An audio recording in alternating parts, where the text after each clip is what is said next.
Comment faire progresser la cybersécurité? C'est le sujet que l'on va aborder avec Guillaume Tissier. Bonjour d'abord Guillaume, vous êtes associé d'Avisa Partners, qui est une société de management des risques, co-organisatrice du FIC, donc le Forum international sur la cybersécurité. C'est un rendez-vous annuel, je disais c'est un rendez-vous majeur. Il est organisé depuis 2013 conjointement avec la Gendarmerie nationale et aussi la région Hauts-de-France. On y voit ce mélange dans les coursives et les allées dégradées de l'armée, des vendeurs de solutions informatiques, mais aussi des jeunes, des institutionnels et des entreprises qui sont en quête de protection et aussi de réponse. Et là, en ce moment, donc démarre du 1er au 4 juin un virtuel FIC, parce qu'on est dans une année particulière, mais vous aurez quand même un événement en présentiel en septembre à Lille. Pourquoi un événement hybride? On comprend, mais pourquoi en 2 temps? Alors, pour plusieurs raisons. La première, c'est qu'on ne croit pas à un événement virtuel simplement. C'est-à-dire que les gens ont besoin de se voir, de se retrouver. Le FIC de septembre, le FIC physique, est un événement qui sera vraiment dédié à la relance. On a eu un plan en cybersécurité, un plan de relance. La cybersécurité va jouer un rôle important dans ce plan. Du coup, on voulait vraiment absolument avoir un événement et être le premier événement physique de la relance sur ces questions de cybersécurité. En revanche, le virtuel va permettre dès cet après-midi à toute la communauté de se retrouver autour d'un événement qui n'est pas uniquement digital, qui sera vraiment virtuel au sens où on est dans un environnement 3D, qui va recréer ce qu'on pourrait appeler de la sérendipité, c'est-à-dire cette capacité au hasard des allées, des stands, de retrouver des gens intéressants, de faire des rencontres.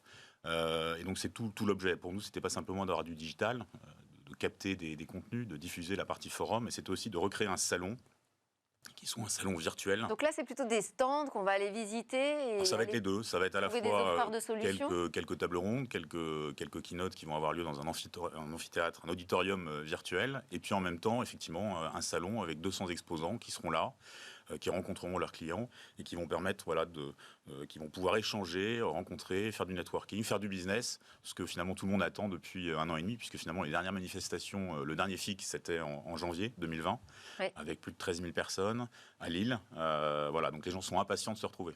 Bon, et ce sera intéressant d'avoir votre retour d'expérience sur justement cet événement hybride en 2 temps. Quels sont les grands sujets de préoccupation aujourd'hui pour le FIC ? Alors, ils sont nombreux. Le FIC de cette année sera dédié à la notion de sécurité collective et collaborative. Alors, qu'est-ce que ça veut dire, ça ? Alors, c'est finalement un sujet majeur qui est le fait que face à des attaquants qui bénéficient d'une certaine forme d'asymétrie, il faut pouvoir échanger, il faut pouvoir collaborer. Ce sont les collaborations entre les CERT, entre les entreprises. Et finalement, la défense suppose une meilleure collaboration entre les systèmes, entre les équipes notamment. Donc on a dédié ce FIC de septembre à ce sujet de la collaboration, mais autrement vous allez retrouver... Mais c'est un enjeu déjà qui existe depuis toujours, justement, c'est un peu la raison d'être du FIC, c'est de dire on doit tous travailler ensemble. C'est effectivement un événement d'écosystème, je pense qu'il faut aller plus loin dans la collaboration. Il y a d'ailleurs Qu'est-ce qui manque, qu'est-ce qu'on n'a pas encore réussi à faire ? Alors, il y a notamment un véritable sujet au plan industriel, d'où la création d'ailleurs d'un campus cyber qui a été voulu par le président de la République et qui va être inauguré normalement au 2e semestre 2021. Donc, collaboration entre les entreprises elles-mêmes, entre les utilisateurs finaux et les offreurs, collaboration aussi entre le public et le privé, et collaboration entre le monde de la recherche et bien sûr les startups et le monde de l'entreprise. On a aujourd'hui énormément de startups, de centres de recherche qui travaillent sur des choses très innovantes, qui peinent encore à trouver les débouchés, les POC et les premiers contrats qui leur permettent ensuite de grossir. Des startups françaises, c'est-à-dire on parle aussi de souveraineté, j'imagine, au FIC. Oui, alors il y a évidemment les sujets très opérationnels. Les sujets très opérationnels, vous les connaissez, c'est cette cybercriminalité finalement qui occupe un peu tout le spectre, avec des attaques de type ransomware qui se sont multipliées. Plus 255% d'attaques en 2020 par rapport à 2019. Cette tendance ne va pas baisser en 2021. Et après cette cybercriminalité, c'est évidemment des attaques qui ont des objectifs plutôt de déstabilisation, de renseignement. C'est des attaques de type SolarWinds qui ont elles aussi progressé. Donc vous avez un scope d'attaque assez large. Et au-delà de ces attaques, c'est évidemment un sujet qui est que ce risque systémique On s'en est notamment aperçu au moment de la crise Covid avec des nouvelles dépendances qui sont apparues, des dépendances à des flux évidemment informatiques, à du cloud computing, à des solutions aussi étrangères. Et donc ça a fait aussi germer un sujet qui est finalement plus politique que technologique, qui est ce sujet des dépendances stratégiques et de ce risque systémique qui ne peut être finalement résolu qu'à travers une véritable politique industrielle. Et je crois que c'est un sujet aussi majeur cette année, notamment avec à la Commission européenne un commissaire très impliqué sur ces questions, Thierry Breton, qui sera présent au FIC. Alors, qui sera présent au FIC. On devrait normalement avoir 2 commissaires européens, Margrethe Vestager et Thierry Breton, ce qui va permettre finalement de détailler un peu tous les leviers de cette politique industrielle, qui ne doit pas être basée uniquement sur des normes, qui ne doit pas être basée uniquement sur des problématiques concurrentielles, mais qui doit aussi être basée sur du soutien à l'innovation, sur du soutien aussi aux entreprises, à travers notamment une politique d'achat public relativement significative. Ce que veulent les entreprises aujourd'hui sur ces questions de cybersécurité, c'est d'abord des commandes, de l'achat. Et donc, il faut absolument que cette politique industrielle mobilise ce levier de l'achat. Alors, c'est vrai que moi, je suis le FIC depuis le tout début, je crois. Je suis allée dès la première édition à Lille. Et j'ai vu monter en puissance, en fait, la préoccupation d'en faire un salon aussi européen. Donc là, vous allez avoir des têtes d'affiche européennes. J'imagine que vous aurez de grandes discussions sur la politique européenne de la France, de l'Europe, pardon, en matière de cybersécurité. Mais on voit aussi beaucoup d'Américains et de géants du numérique qui sont présents sur le FIC. Alors, ils sont toujours les bienvenus. Tout à fait, ils sont toujours les bienvenus. Et quand on parle de souveraineté, on pourrait aussi parler d'autonomie stratégique. Donc c'est une souveraineté, on va dire, ouverte. On est évidemment dans un monde global, interdépendant. Donc il ne s'agit pas de tout maîtriser, de tout fermer. Il s'agit en revanche de maîtriser un certain nombre de points clés et surtout de connaître nos dépendances. Et le premier sujet, c'est là. C'est-à-dire qu'on sait qu'aujourd'hui, on est dépendant sur un certain nombre de points.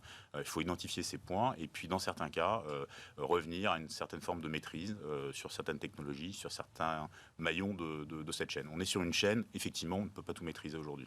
Alors, j'ai vu que le FIC là, hébergera quelque chose d'assez nouveau. L'European Cyber Cup, c'est une compétition d'e-sport dédiée au hacking éthique. Alors, faites-nous une explication de texte. C'est très simple. On avait traditionnellement un certain nombre de challenges techniques au FIC. L'idée, c'était d'insérer et d'intégrer ces challenges, ces différentes épreuves dans une coupe plus globale, mais avec un objectif de gamification de l'ensemble. Donc, on va avoir un véritable plateau, une scène, pour mettre en valeur les équipes qui participent à ces challenges, et on va gamifier finalement ces challenges avec du scoring, avec un certain nombre de techniques qui vont permettre... Comme une compétition d'e-sport. C'est exactement ça. On utilise les codes du e-sport pour valoriser finalement les compétences en matière de cybersécurité. Alors, mais les équipes ne pourront pas s'entraîner en amont de la compétition. Alors ça dépend, parce que finalement on a aujourd'hui 6 épreuves. Sur ces 6 épreuves, vous avez ce qu'on appelle du capture the flag, vous avez de l'investigation forensique, puis vous avez aussi une épreuve d'intelligence artificielle sur laquelle les gens vont commencer en amont à travailler, les équipes vont commencer en amont à travailler. Donc, ce qui est important, c'est qu'on a aujourd'hui plus d'une dizaine d'équipes qui ont répondu à l'appel, avec de nombreuses entreprises, de nombreuses écoles, et qui vont donc venir avec leurs étudiants les plus talentueux pour s'affronter sur ces épreuves pendant 2 jours, et avec à terme vraiment une ambition qui est d'avoir une sorte de ligue européenne en matière de cybersécurité et de hacking éthique, et peut-être avec une manifestation qui demain fera des émules dans d'autres pays. Donc en tout cas, c'est notre objectif. On croit beaucoup à cette dimension très humaine de la cybersécurité et donc au besoin de valoriser finalement tous ces métiers. On dit aujourd'hui qu'il y a une grosse pénurie. Cybersécurité collaborative. Exactement. Et on dit aujourd'hui qu'il y a une grosse pénurie de compétences en matière de cybersécurité. Cette pénurie, c'est pas uniquement une question d'école ou de cursus. Ces cursus, ces écoles existent aujourd'hui. C'est plus un problème de valorisation de ces métiers, puisque ces écoles peinent souvent à remplir leurs allées. Alors, le FIC et plus globalement votre organisation Avisa organise aussi des groupes de travail autour de la cybersécurité. Je sais qu'il y a un livre blanc qui est annoncé donc, pour septembre. Il va y avoir quoi? Les priorités à mettre à l'agenda de la présidence française à l'Union européenne? Alors, tout à fait. C'est-à-dire qu'il y a une opportunité, je crois, fantastique aujourd'hui sur ces questions numériques. C'est effectivement cette présidence française de l'Union européenne qui va démarrer en janvier 2022 et qui va être l'opportunité pour la France de pousser un certain nombre de sujets sur lesquels elle est attendue, clairement, par nos... Et vous avez déjà une idée de ces priorités? Alors... je ne vais pas forcément dévoiler de choses qui sont encore à l'ébauche, si vous voulez, mais on sait aujourd'hui que ces priorités devront concerner des choses très opérationnelles sur la protection des infrastructures critiques. On sait par exemple qu'on a des travaux qui ont déjà été initiés sur la refonte de la directive Nice, sur les infrastructures critiques. Et puis, vous avez, comme je le disais, énormément de sujets qui vont concerner les sujets de politique industrielle pour permettre à l'Europe, à travers notamment des nouvelles alliances industrielles, de retrouver une certaine forme de souveraineté, de maîtrise sur les différentes couches de l'espace informatique. Donc c'est à la fois le matériel, avec notamment des sujets sur les semi-conducteurs, c'est des sujets sur le cloud. De relocaliser, c'est ça? Alors de relocalisation, effectivement, d'un certain nombre de sujets, en considérant qu'il faut faire attention, évidemment, à ne pas essayer de rattraper des trains qui sont déjà partis depuis longtemps, mais qu'il faut plutôt se positionner sur des sujets qui sont les sujets de demain, le quantique, les semi-conducteurs de nouvelle génération, de très petite taille, bref, un certain nombre de sujets sur lesquels il y a aujourd'hui encore une certaine forme d'incertitude et où donc l'Europe peut faire ses preuves. Merci beaucoup Guillaume Tissier. Donc on a vu à quel point la cybersécurité est à la fois un sujet technique mais également politique. On a vu ça ensemble. On verra plus tard dans Smart Tech que c'est aussi un sujet culturel. Je rappelle Guillaume Tissier que vous êtes co-organisateur du FIC et associé d'Avisa. Donc le FIC virtuellement démarre aujourd'hui jusqu'au 4 juin. On passe à un tout autre sujet. On va s'intéresser désormais aux chatbots qui font leur grand retour.